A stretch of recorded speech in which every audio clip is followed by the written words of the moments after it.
And joins us now with Kevin Mayer in an exclusive interview. And Julia, this is his first since taking and leaving his role as CEO of TikTok.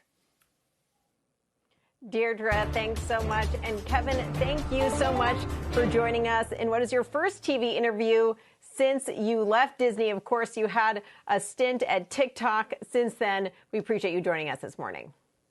My pleasure, Julia. Thank you for having me. So, Kevin, we want to start off with your perspective as the former CEO of TikTok. It's obviously been a very volatile time for the social media companies. They have Facebook and YouTube and Twitter have all taken steps to ban the president from communicating with his followers on their platforms. What do you make of those moves and the concerns that it sparked that maybe the CEOs of those companies hold too much power?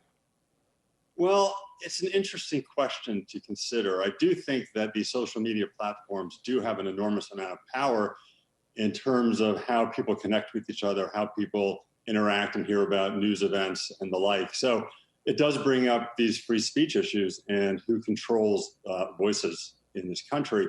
I think there's a couple of ways to look at it. The power of these platforms is such that it does bring up the notion of what regulations should there be. One way to look at the platforms is like a telephone company infrastructure. It'd be hard to imagine a telephone company like AT&T being held liable, for instance, for the conversations that flow through those wires and that infrastructure. On the other hand, you could look at these social media platforms more like newspapers and hold them accountable for the editorial and curation that happens on the platforms.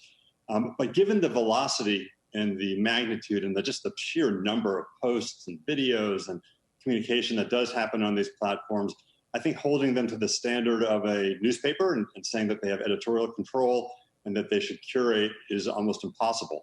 So there's got to be a middle ground of some sort where people can speak, and I think there's a long tradition of people feeling that their voices should be heard, and their voices should be heard on platforms where they aggregate these social media platforms. Now, we all know there's no First Amendment obligation for private companies, but we do think there's a tradition of people expecting to be heard. So there's some middle ground that has to happen here. And I think the only way to manage this ecosystem is for lawmakers to step in and to determine where the guardrails are. I think the guardrails should be wide enough that people's voices are heard, and narrow enough that hate speech can't exist, and also has to acknowledge just the pure capabilities of these platforms, even with AI and machine learning and all the techniques that they have to actually understand what is being said on their platforms. So I think it's a difficult situation. It requires some regulation, and once those guideposts are put in place by Congress and the executive branch, I think that these companies need to be given a safe harbor if they operate within those guidelines.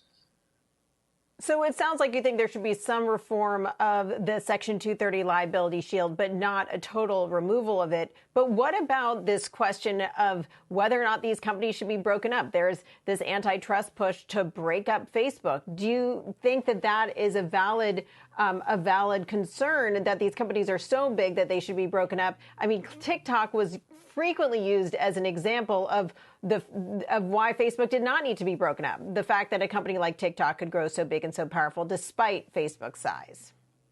Well, I mean, there's some truth to that. TikTok has become enormously penetrated in markets around the world in the face of extreme competition from Facebook and sometimes unfair competition, I felt. But I think the existence of upstarts like TikTok would tend to argue against the notion of these companies needed to be broken up. But look, I'm not an antitrust lawyer. I would leave that to the experts in those fields. I do think it is extremely valuable for our society and for our economy to make sure that innovation occurs and that companies aren't of such a size through M&A that it stifles innovation. That's crucial. Shepard Smith here. Thanks for watching CNBC on YouTube.